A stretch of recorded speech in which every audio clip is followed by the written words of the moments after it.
하나님 말씀 창세기 15장 12절에서 16절 말씀입니다.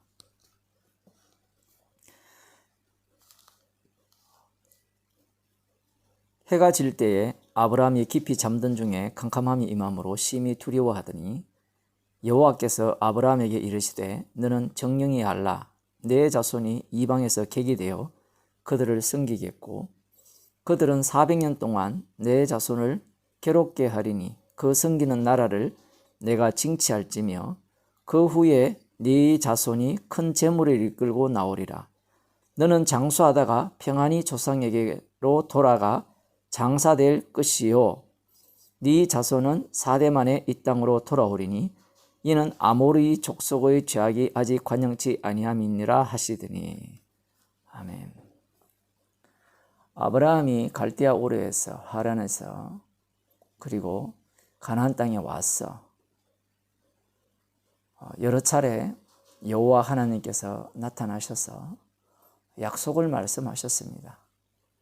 약속이란 것은 무엇을 주겠다라는 거거든요. 지시할 땅으로 왔을 때, 그 땅에 왔을 때 하나님이 주시고자 하는 그 땅과 자손, 그 복, 여기에 대한 아브라함의 기대는 하나님께서 주시고자 하는 바와 과연 일치했는가 일치하지 않았는가가 오늘 본문에서 이렇게 밝혀지게 됩니다. 아브라함이 어제도 말씀드린 바와 같이 여호와 하나님께 언약을 맺자고 덤벼든 거예요. 이 세상 방식처럼 언약을 맺읍시다. 여호와 하나님께서 거기에 대해서 응답을 하셨습니다. 그런데 지금 나름대로 열심히 이 3년 된 숫소, 그리고 3년 된 암소, 3년 된 암소, 3년 된 암염소, 3년 된 그 수양과 산비둘기, 집비둘기 새끼를 이렇게 준비를 하고 그 산비둘기와 집비둘기 새끼 외에는 나머지는 둘로 쪼개어서 이렇게 서로 마주보게 그렇게 배치를 시켰죠. 솔개가 날아드는 것을 방지하는 것까지는 아브라함이 뭔가 이 언약에 동참할 수 있는 그러한 어떤 여지를 마련된 것 같지만 오늘 본문에 보면 아브라함이 이 어떤 상태가 되었는가 하면 해 질 때에 아브라함이 깊이 잠들어 버렸어요. 잠에 빠져버렸습니다. 잠에 빠졌다는 것은 언약을 맺을 때 이 상호간에 함께 맺을 수 있는 입장에 놓여 있지 못하죠. 잠이 깊이 들었다는 것은 달리 표현하면 죽었다는 거예요. 잠 깊이 들었을 때 아무것도 못하잖아요. 남이 뭘 하는지 압니까? 못하죠. 그런 상태로 지금 아브라함이 들어가면서 마치 언약을 죽은 자와 맺으시는 언약처럼 보입니다. 실제로 그래요. 자, 그래서 이 아브라함이 깊이 잠든 중에 무엇을 만나게 되는가 하면 캄캄함이 임했습니다. 캄캄함이 임했는데 이 뒤에 보면 심히 두려워했다라고 표현을 하죠. 캄캄함이 임했는데 왜 두려워했느냐? 그 이유를 우리들은 알아요, 몰라요? 우리도 갑자기 깜깜해지면 심히 두려움 속에 잡히게 될 수도 있습니다. 그런데 왜 이 캄캄함이 임했을 때 심히 두려웠는가? 앞부분에 아브라함아 두려워 말라 나는 너의 방패요 상급이라 했잖아요. 지극히 큰 상급이라 이렇게 말씀하셨을 때 두려워 말라는 그 말씀이 지금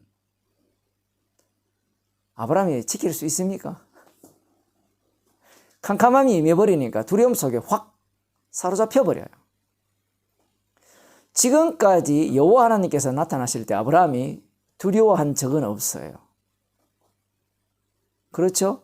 하나님께서 이 땅을 너와 너 자손에게 주겠다라고 수차례 말씀하셨지만 아브라함이 두려워했다 이런 내용은 없어요. 지금 오늘 본문에서는 지금 아브라함이 깊이 잠든 중에 캄캄함이 임하니까 두려움 속에 빠져들었습니다. 그 상황에서 지금 여호와께서 아브라함에게 말씀하시는 거예요. 아브라함이 여호와와 언약을 맺기 위한 상대자가 될 줄로 생각했지만 결코 그럴 수 없었어요. 그리고 이 두려움은 이제 비로소 그 실체가 밝혀지는데 자기는 언약의 상대자가 아니었다는 겁니다. 그리고 자기 자신이 생각한 약속, 언약의 성취로서 주어지는 약속이죠. 그 약속과 하나님께서 언약을 맺으셔서 언약을 이루셔서 주실 약속이 너무나도 다르다라는 사실을 지금 환상 속에서 깊은 꿈 속에서 지금 듣고 있는 거예요.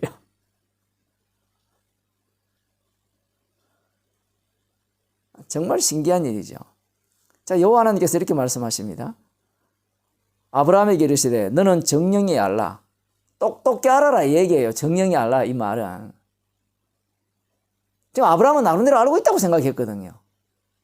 자기 세대에 이 땅이 주어질 것이고 자기 세대에 큰 민족을 이루게 되는, 당장은 아니더라도 어쨌든 많은 자손을 볼 것이라, 이런 기대감을 잔뜩 가지고 있는 거예요.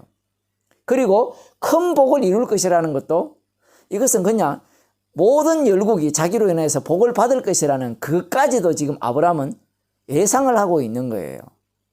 약속이 지금 이런 내용이 없습니다. 네 자손이 이방에, 그 앞에 보면 여호와께서 아브라함에게 이르시되 너는 정령이 알라. 네 자손이 이방에서 객이 되어 그들을 섬기겠고, 이런 얘기 약속이 없었거든요. 네 자손이 이방에서 객이 되어 그들을 섬기겠고 그들은 400년 동안 네 자손을 괴롭게 하리라. 이런 약속이 없었어요, 이 시당초에. 그리고 그 섬기는 나라를 내가 징치할지며 그 후에 네 자손이 큰 재물을 이끌고 나오리라. 이렇게 말씀하십니다. 너는 장수하다가 평안히 조상에게로 돌아가 장사될 것이요. 장수하다가 평안히 조상에게 돌아가 장사될 것이요. 이 말씀이 우리가 볼 때는 굉장히 괜찮은 말씀으로 들리죠. 근데 아브라함 입장에는 장수하다가 평안히 돌아가는 게 문제가 아니죠. 약속이 자기 세대에 이루어져야 되는 겁니다. 그런데 네 자손이 이방에서 객이 되었고 객이 되겠고 또 그들을, 이방인들을 섬길 것이고, 그리고 400년 동안 그들이 네 자손을 괴롭게 할 것이다. 이렇게 말씀을 하시는 거예요. 아브라함이 믿고 있는, 기대하는 약속, 내용을 들여다보니까 너무 다른 내용인 거예요.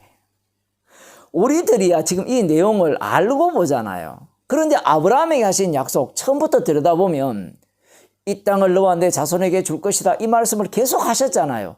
그런데 그 속에 이런 내용이 들어있었습니까? 없었습니까? 제가 성경을 잘못 읽었어요. 그런 내용이 없습니다. 400년 동안 종노릇 할 거라 이런 얘기 없어요. 400년 동안 그들을 괴롭게 할 것이다. 이방인들이 네 자손들을 괴롭게 할 것이다. 이런 내용이 없어요. 이럴 것 같으면 왜 400년 전에 아브라함을 이 땅에 보냅니까? 보내지를 말죠. 차라리 나중에 곧장 갈대아 우르에 있는 아브라함의 후손 중에 아무나 선택해서 보내면 안 돼요? 그렇게 생각할 수 있거든요. 지금 하나님께서 아브라함에 이렇게 말씀하실 때 아브라함이 갖고 있는 약속에 대한, 그 언약과 약속에 대한, 언약도 지금 무너지고 약속에 대한 내용도 완전히 와장창 무너지는 겁니다. 십자가 사건이 이런 사건이에요. 예수님 당시 유대인들이 새 언약을 세울 것이라는 고대를 하고 있었거든요. 예레미야 31장 31절에서 34절에 보면 어떤 말씀이 나오는가 하면 제가 읽어드릴게요. 거기에 보면 나 여호와가 말하노라. 보라, 날이 이르리니 내가 이스라엘 집과 유다 집에 새 언약을 세우리라. 나 여호와가 말하노라. 이 언약은 내가 그들의 열조의 손을 잡고 애굽 땅에서 인도하여 내던 날에 세운 것과 같지 아니할 것은 내가 그들의 남편이 되었어도 그들이 내 언약을 파하였음이니라. 나 여호와가 말하노라. 그러나 그날 후에 내가 이스라엘 집에 세울 언약은 이러하니 곧 내가 나의 법을 그들의 속에 두며 그 마음에 기록하여 나는 그들의 하나님이 되고 그들은 내 백성이 될 것이라. 그들이 다시는 각기 이웃과 형제를 가리켜 이르기를 너는 여호와를 알라 하지 아니하리니 이는 작은 자부터 큰 자까지 다 나를 알미니라. 내가 그들의 죄악을 사하고 다시는 그 죄를 기억지 아니하리라. 새 언약을 세울 것이라 라고 말씀하시면서 이 언약은 애굽에서 여호와께서 그들의 손을 잡고 인도하여 내던 날에 세운 시내산 언약이죠. 모세 언약과는 전혀 다른 언약을 주시겠다는 거예요. 모세 언약의 특징은 뭐예요? 법을 주었죠. 그죠? 그런데 이 새 언약의 특징은 알라 할 필요가 없어요. 우리는 이 새 언약이 뭔지는 알죠. 지식으로. 성령이 주어진다는 겁니다. 성령이 주어지면 기름 부음이 너희 가운데 거하면 누구든 너희들 가르칠 필요가 없다라는 거죠. 왜? 그 안에 그리스도께서 사시기 때문에 그래요. 그 내용을 말씀하시는데 문제는 예수님 당시에 제자들이나 유대인들이 이 새 언약을 어떻게 이해했느냐 이 얘기예요. 새 언약, 이 예레미야 31장 31절에서 34절을 좋아하는 집단이 있어요. 특별히 좋아하는 집단이 있습니다. 신천지라고 혹시 들어보셨어요? 그들은 이 하나를 갖고 새 언약을 마음에 새긴다고 시험을 치죠. 이만희가 성경 해석한 것을 갖고 그것을 달달달달 외워서 전체 10만 명이 모여서 고시를 치잖아요. 거기에 합격하면 생명책 이름이 기록되는 겁니다. 이런 무식한. 그들의 사고의 문제가 무엇인가 하면 그들이 하는 짓거리가 유대인들이 하는 짓거리예요. 유대인들은 이 새 언약을 누구 중심으로 이해를 했는가 하면 자기들 중심으로 이해를 했어요. 나 중심으로. 애굽에서 이스라엘을 유월절 어린 양으로 구원했잖아요. 그 어린 양의 피로 구출시켜서 시내산 언약을 맺었죠. 모세 언약을 맺었단 말입니다. 그 모세 언약을 맺었을 때 그 언약의 특징은 축복과 저주가 순종과 불순종에 의해서 떨어지잖아요.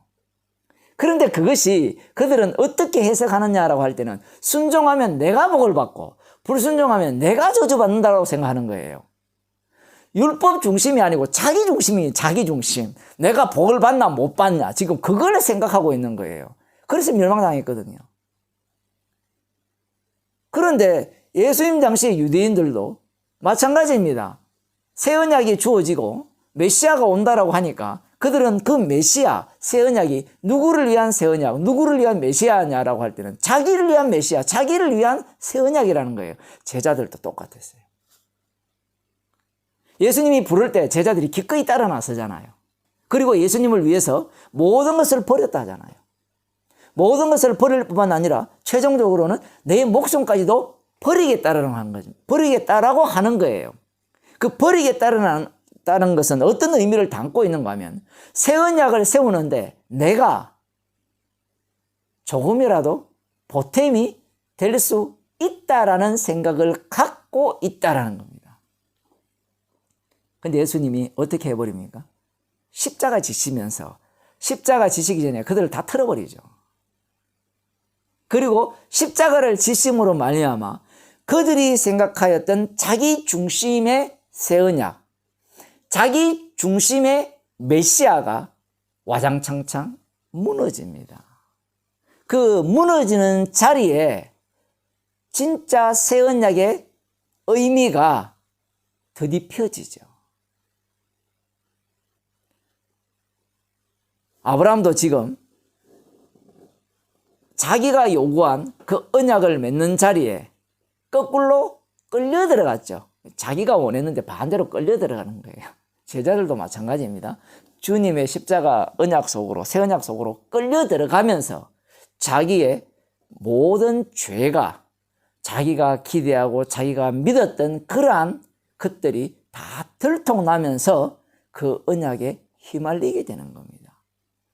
그러면 여기에서 아브라함은 뭘 보여주는가? 나는 아니오를 보여줘요. 언약 상징자는 누구밖에 없습니까? 이삭, 장차 오실 약속의 씨, 하나님의 아들이신 예수 그리스도밖에 없어요.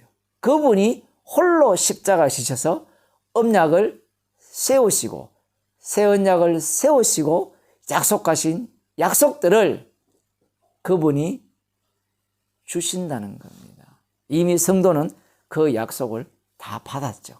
받았다는 증거가 무엇인가 하면 성령을 주셨다는 거예요. 그래서 성도는 십자가를 자랑하는 자로 살아가게 되는 겁니다. 어떤 방식으로? 이와 같은 방식이에요. 제자들이 했던 그런 방식.